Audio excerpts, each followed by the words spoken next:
again for a new press conference.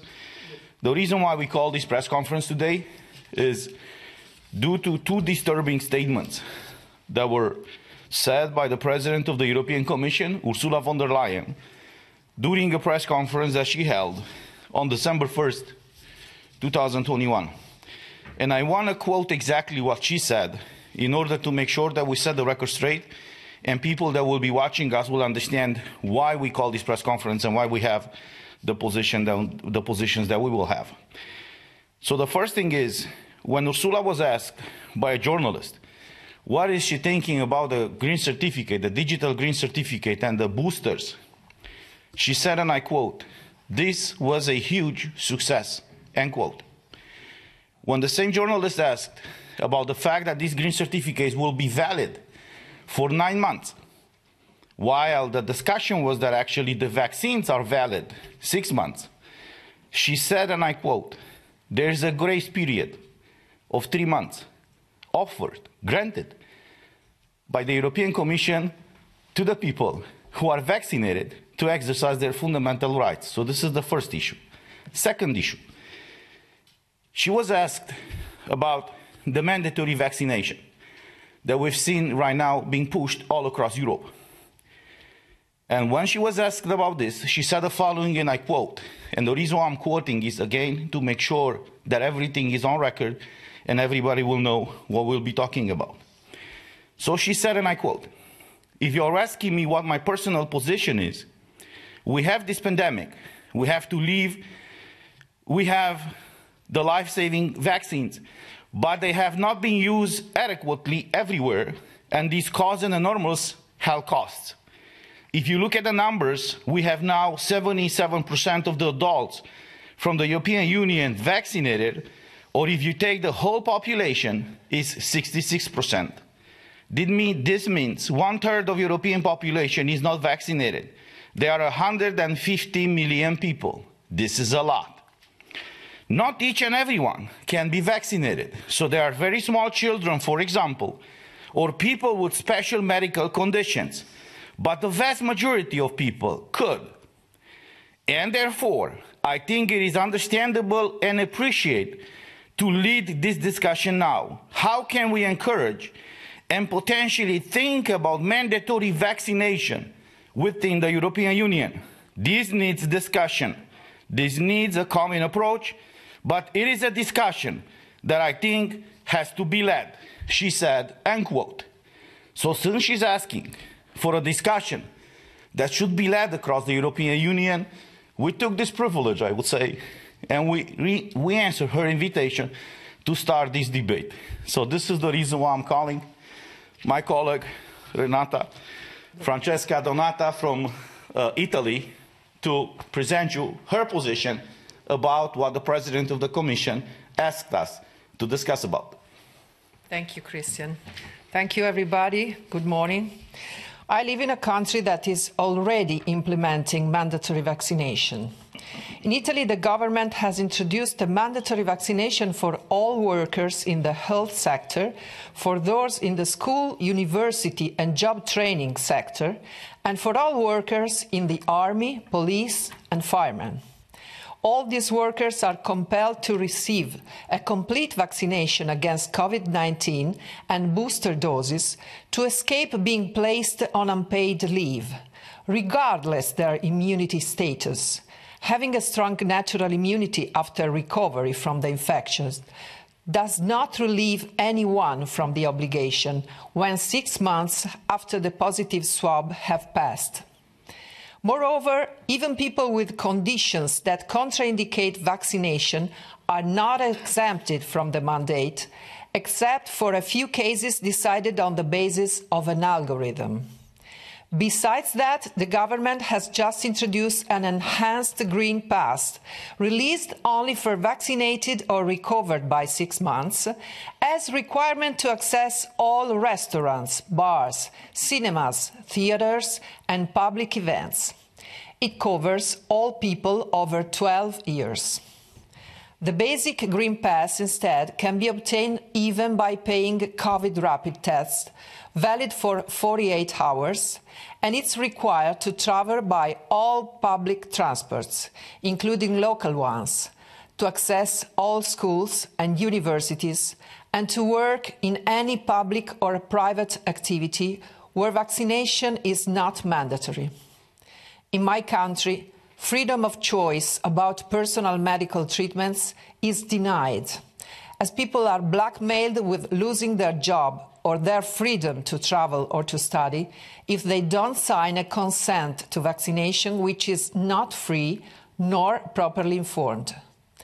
Children over 12 now can't get on a bus and go to school if they're not vaccinated and their families can afford the cost of 3 tests a week, or don't have a car to carry them along.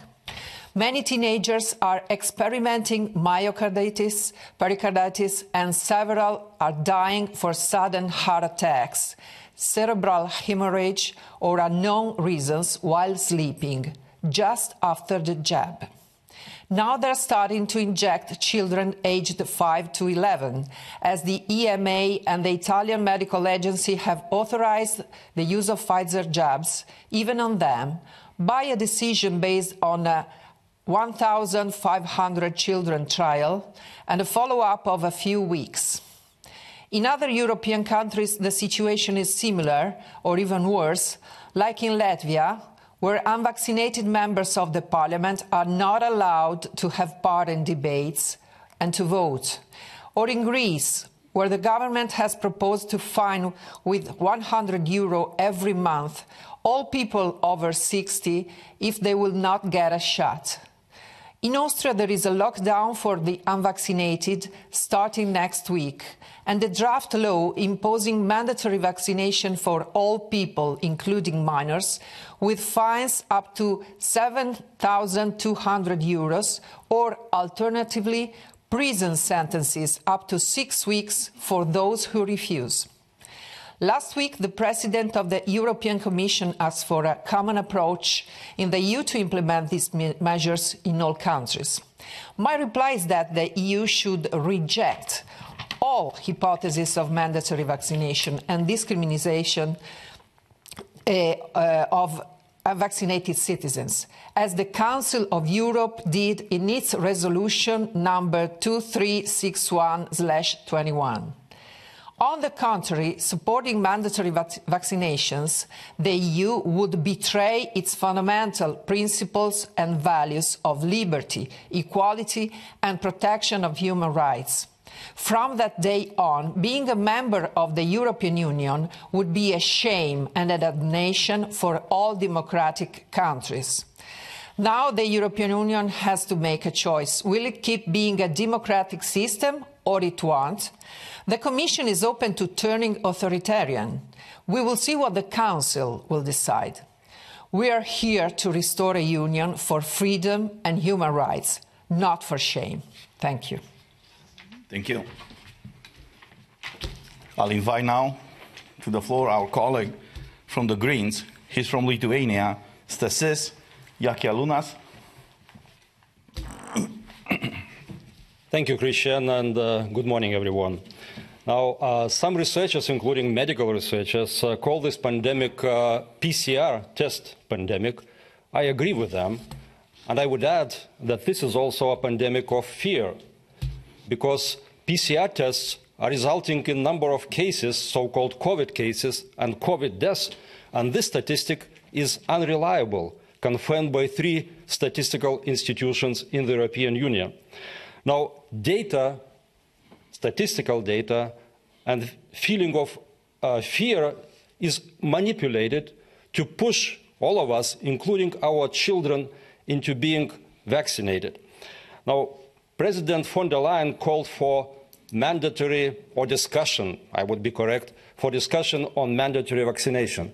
But what we already have forced or coerced vaccination because of this manipulation of fear, data, and because of requirement to use COVID digital certificate.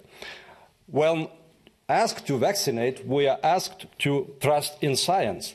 Now, what is science? I did some science myself years ago, but I remember what it is. First of all, it's a scientific debate, open scientific debate.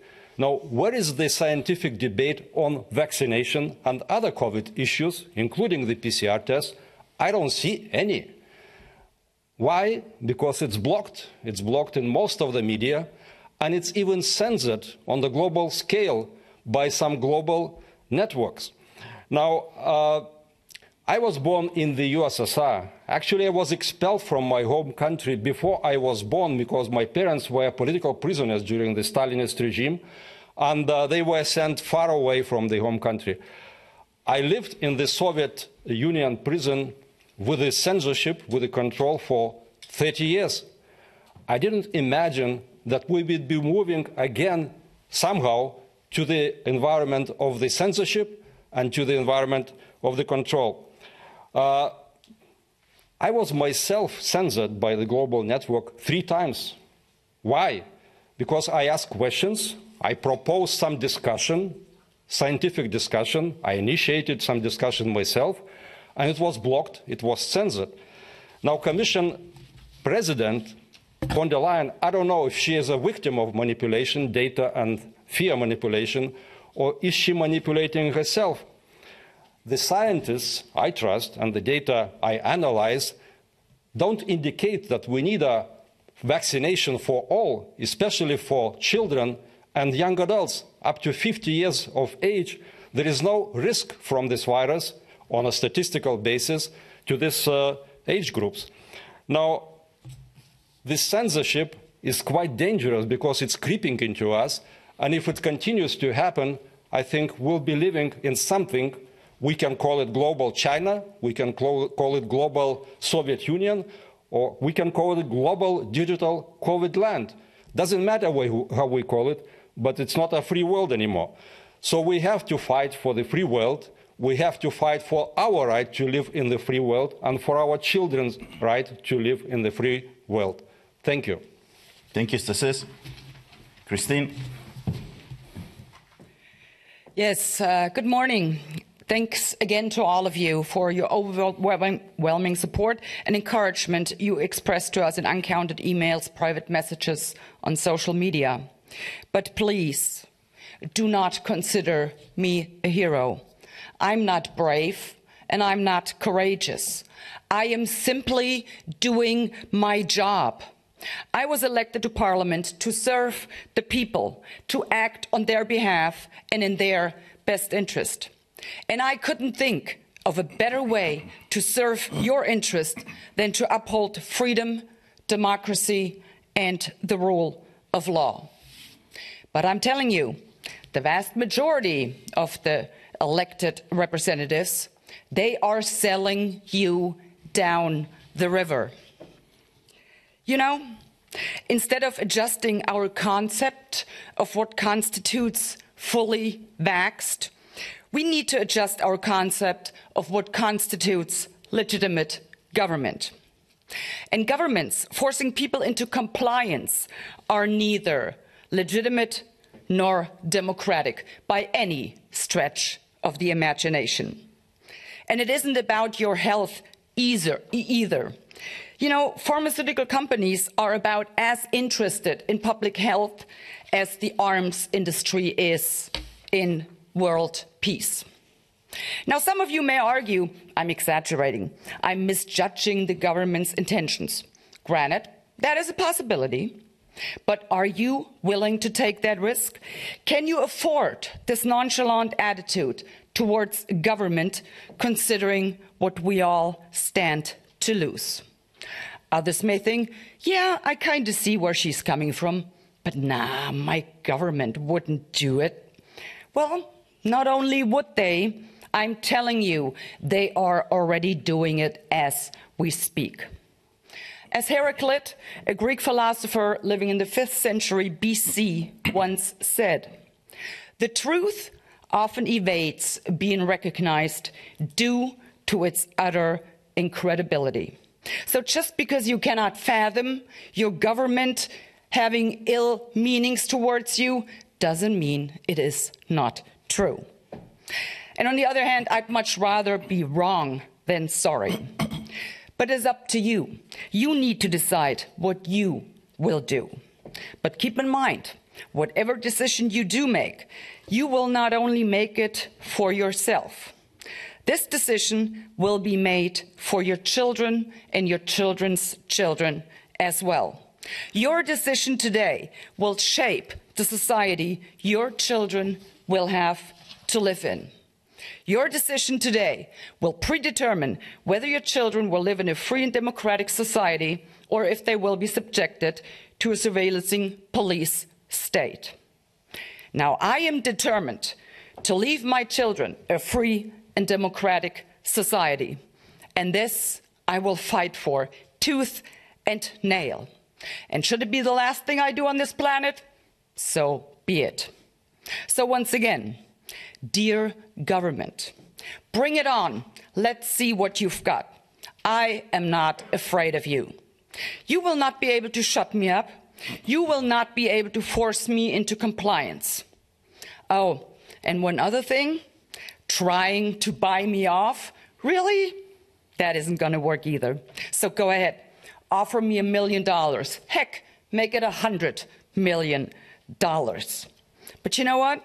Securing a future for my children in a free and democratic society, you could not possibly put a price tag on that. So when it comes to my stand on that issue, I would like to put it in the words of Margaret Thatcher. This lady is not for turning. You can bet on that. Thank you. Thank you, Christine. Ivan? Thank you. Thank you, dear colleagues. Thank you all for attending this press conference. In the beginning, I will reply to President of the Commission, Ursula von der Leyen, who called for a debate on mandatory vaccination.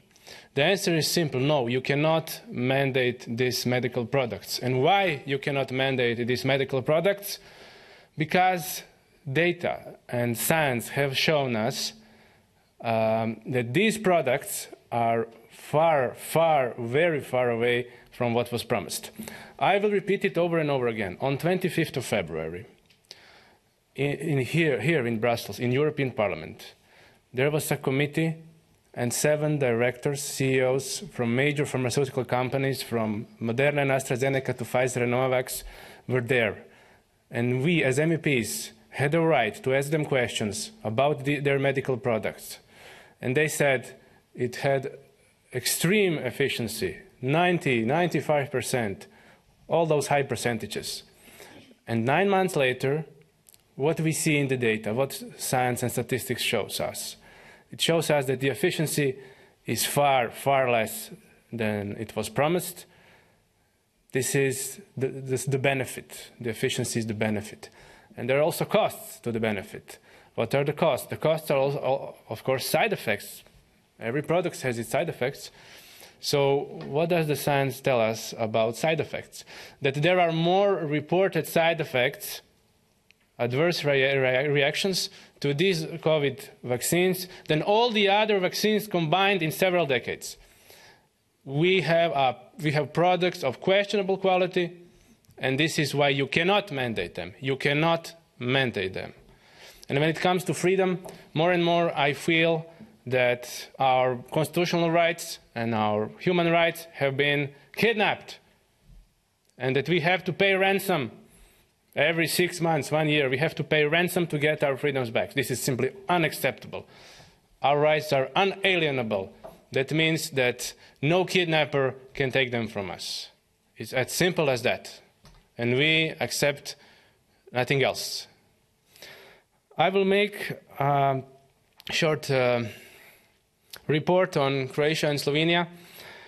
As you know, as I said on a previous conference, with the beginning of November, Croatian government decided that public sector must have digital green certificates implemented. As soon as this measure was started to get implemented, huge resistance was offered on all levels, and it still is there, and it continues to rise. So now it will be tomorrow. Tomorrow in Croatian Parliament there will be a debate on a law that will make fines for all those who do not implement DGC in their institution, in their organization.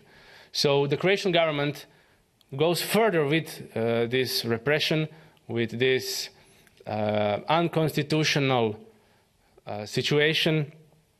And of course, if von der Leyen tells them, implement mandatory vaccination to Croatia, of course they will do it.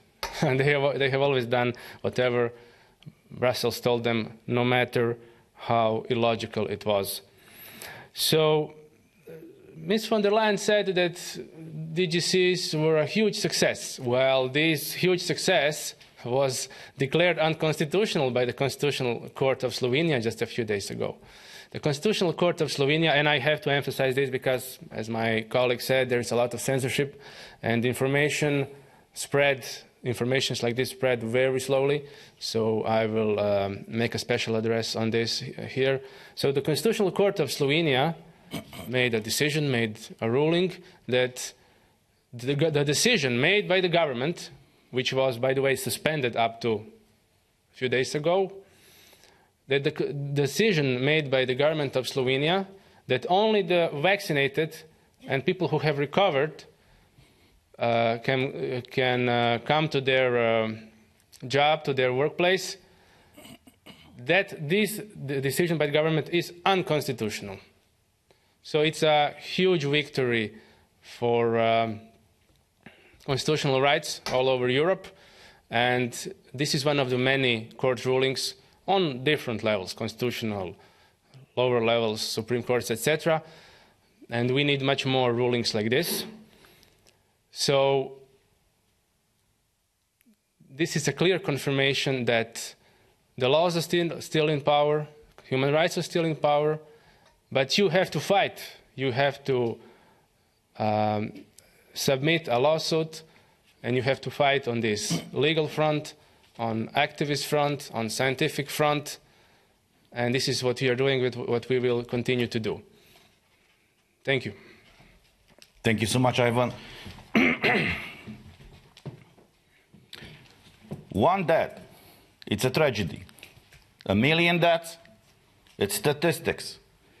This is a quote attributed to Joseph Stalin.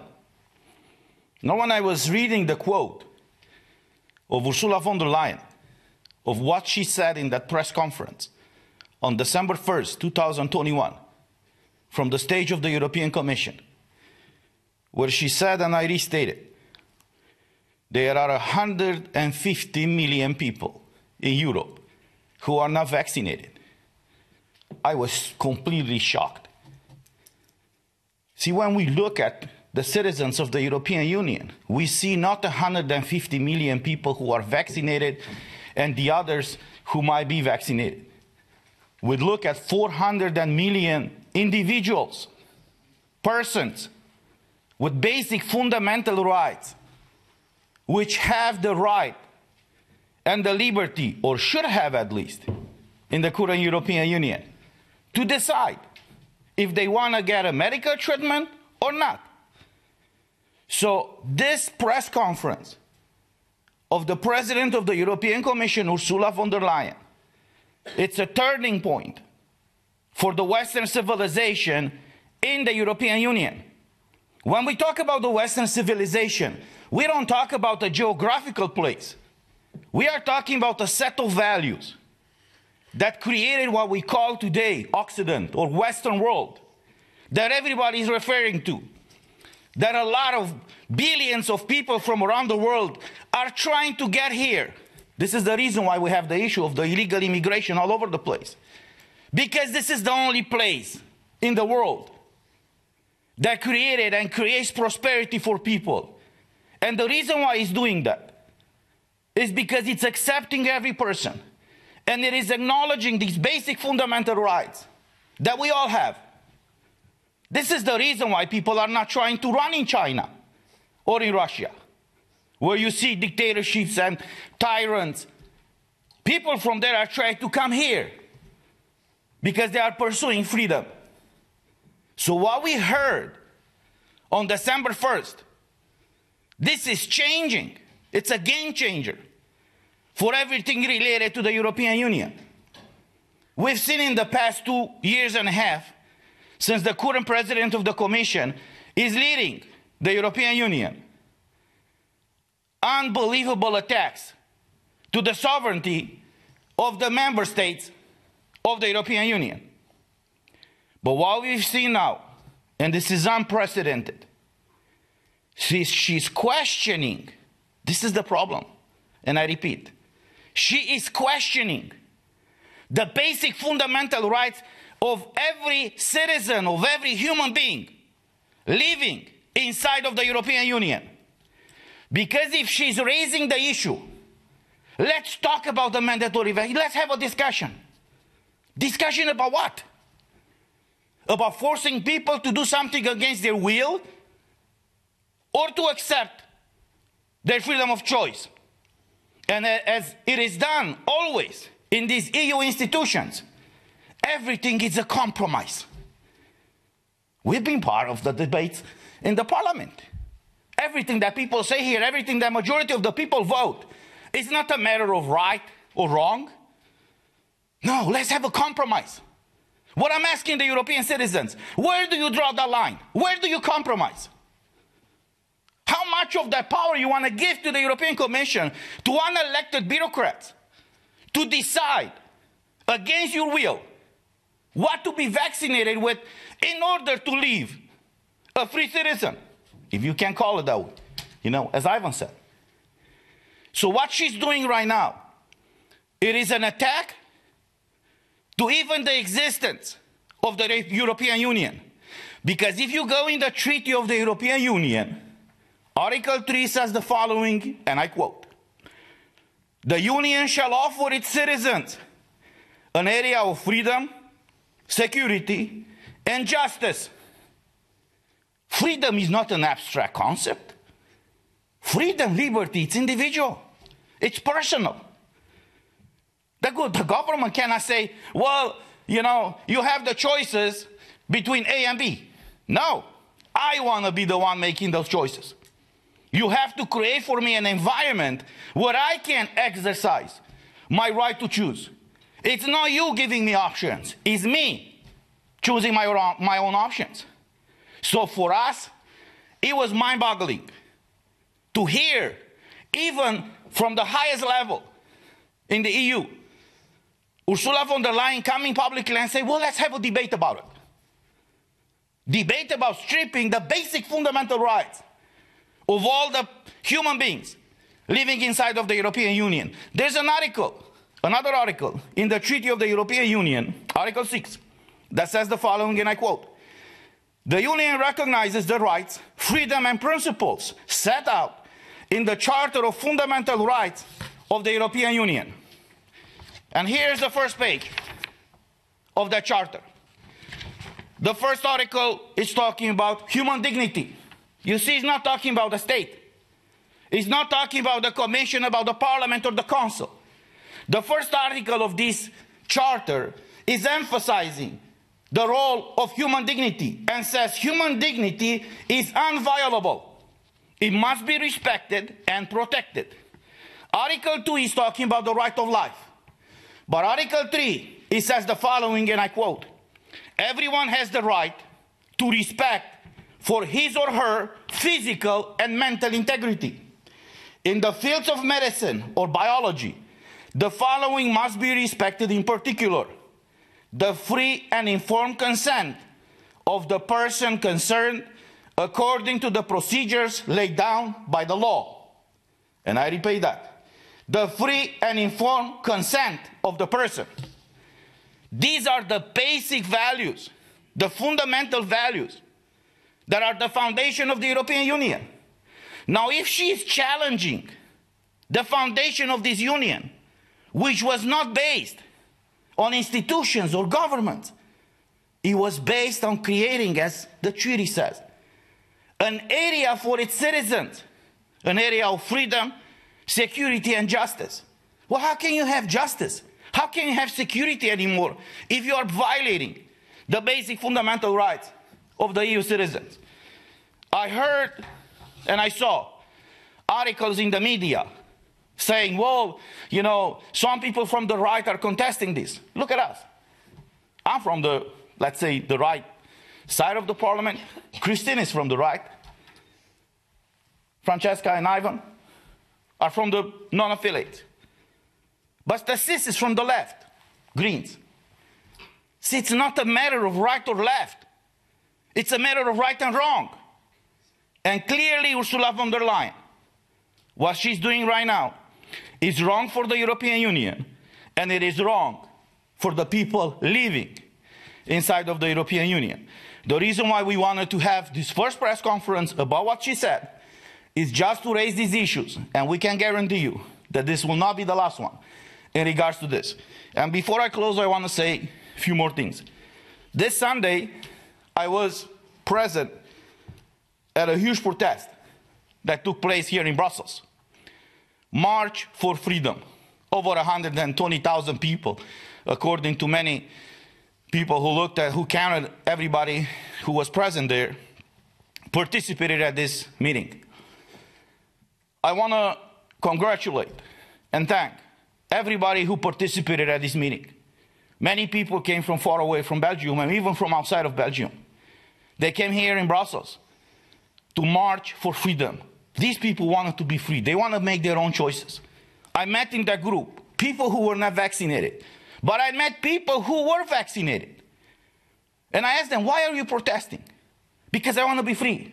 I want to make my own choice. I don't want the government, the commission, or anybody else, especially unelected bureaucrats, to force me, to coerce me to do one thing or another.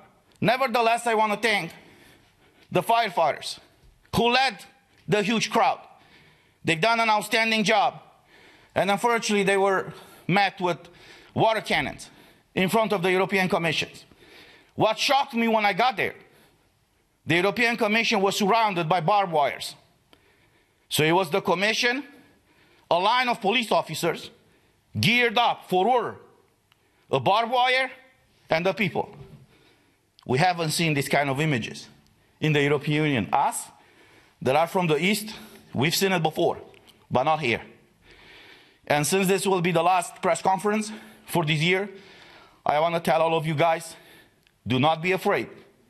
We are here to fight for you. Merry Christmas, and God bless you. Thank you. Thank you. Thank you. Could I ask any of the journalists here on who are watching? I can see a few watching. So any America Hernandez from Politico, you're asking, is a recording available afterwards? Yes, there will be. If any of the journalists watching now would like to ask a question, I think you have to press. Sorry, we'll just take one from the audience here first. So if you could just state your name, please, and your media organisation, and then bang away. Thank you. Good morning, Vincenzo Genovese from the Italian newspaper L'Inchiesta. I was not here for the first part of this press conference, so sorry if I ask something that has already been said. After the decision of the Court of European Justice on the mandatory COVID pass to enter the Parliament, what is your next step, your next practical step? First question, and second, if I may, are you aware that if there are some colleagues, some other MEPs that basically agree with your line but are afraid to tell openly because they don't want to break the lines of their respective political families? Thank you very much. What I want to say is I was not part of that case, so I invite any of my colleagues to answer that question. Yes, I can say something about that. So, yeah, the court actually ruled in a preliminary ruling that Sassoli's provisions basically forbidding us to come into the parliament unless we had a digital green certificate or subjected ourselves to a PCR test, which is only valid for 48 hours, I believe. This is a no-go. So. What he instead did was that we have to take upon it, before we enter Parliament, a rapid test and in case it's negative, we get some paper stating that all is fine. And this too is, I think, valid for like 48 hours. But this is not the point. We're not really talking about, how do we get into parliament, even though I would have never guessed that, one day I will actually be faced with a problem of getting to my office where I was elected to do my work. And the German people have a right that I, do my work. But it's not really about us. It's about the people all over Europe and all over the world, for that matter. The government overreach when it comes to that is incredible. I mean, and we really need to think, what kind of society do we want? I mean, just think about the 2G rule. I mean, what does it actually say? The stores, grocery stores, shops, they might as well put out a sign, unvaccinated people will not be served here. Or, well, haven't we heard or seen that before under another pretext? So I'm very sorry. This discussion is about freedom, democracy, the rule of law, and basically the way of life we have known for the past decades. And they stand to be abolished now under the pretense of only doing it for our own good. Thank you. Francesca, yes, sure. I can add something about this issue. The General Court rejected the suspension request, and now we are evaluating with our legal lawyers if whether to go to the upper court. So we will decide about that, because the decision involves just the suspension, not the main issue. That the court has accepted to decide with an emergency rule, accelerated proceeding. So probably the main decision will come out by next summer. And now we're discussing among ourselves how to behave. According to answering to your second question, yes, we do think, and we really know there are several MEPs that agree with us, that are concerned as well as we are about these issues of violating of democracy and freedom of choice. But of course, their groups sometimes have very strict political lines, and so they can't expressly and publicly say what they think. But we are supported by them too. That's my answer. Thanks. Thank you. I just want to add something. As far as your first question, I was not part of any of those cases. But since November 3rd, when the European Parliament implemented the decision of the Bureau to condition the exercise of our mandate as elected by the people for the people, and to exercise that mandate inside of this building in Brussels or the one in Strasbourg or Luxembourg, I never ever complied with that decision. Every time when I enter the parliament, I enter without showing anything. I always have to argue my rights with the security guards. There's a common understanding already. And they always have to write a report about me to the president of the parliament. I just received a letter a few days ago that he's preparing to punish me. That's what he said, for not complying with that decision. Well, I'm coming from a former communist country. I'm coming from a family that was persecuted politically and religiously. I don't bow and I don't kneel, only in front of God.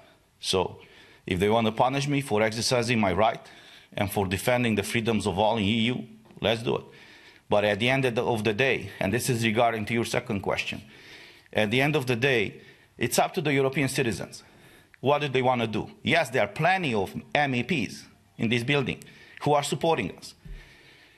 Some of them are afraid of the groups, some of them are pressured.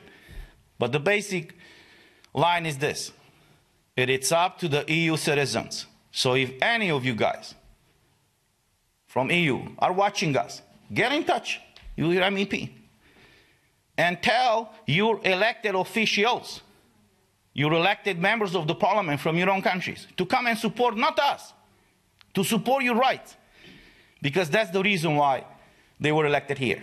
Thank you.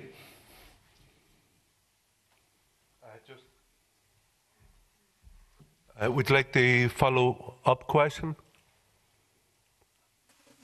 Just a clarification. If you are now obliged to present a PCR test taken not before 48 hours before entering or not? I mean, you can enter the parliament without showing anything or not? Is the question addressed to me or to my colleague? Christian. To Mrs. Anderson, because she talked about the PCR test, because as I can see, if you have to show a PCR test taken 48 hours, it's basically the same thing as showing a COVID pass. Thank you. Okay, so this is the deal. There were two set of preliminary rulings of the judge, and one of them, the suspension has been lifted. But on the second ruling, the suspension is still in effect. So I do not have to comply with a PCR test, and I won't do that. I simply refuse. So what the court said, we can take a saliva rapid test, which has to be done at a pharmacy, doctor's office, or in the premises of the EU Parliament, and that's what I'm basically doing. Up until that point of the suspension by the court, I basically entered Parliament. I just provided some piece of paper that stated that I had taken a test and it was negative. And because the point of the matter is the security guards, they really were left alone in this. They had no clue how to enforce that rule. And as Christian said, they can't do anything. So if we say, well, fine, you cannot stop me from going to my office, that is absolutely true. They cannot do anything. The only thing they can actually do is what also Christian already said, that President Sassoli is now punishing us. Well, go ahead. He will not stop me from exercising my mandate in the way I see fit. That's all I have to say about that. Thank you. Okay, are you happy? Okay. Any questions from journalists watching online? I see Mr. Hernandez from Politico, but you just want the... Okay. If you could press the yellow button for any more questions for journalists online, please. Okay,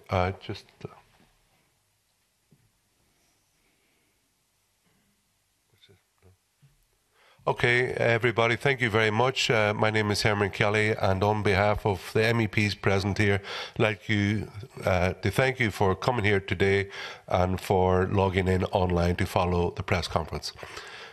Let's have it for freedom. Thank you very much. Thank you. Thank you.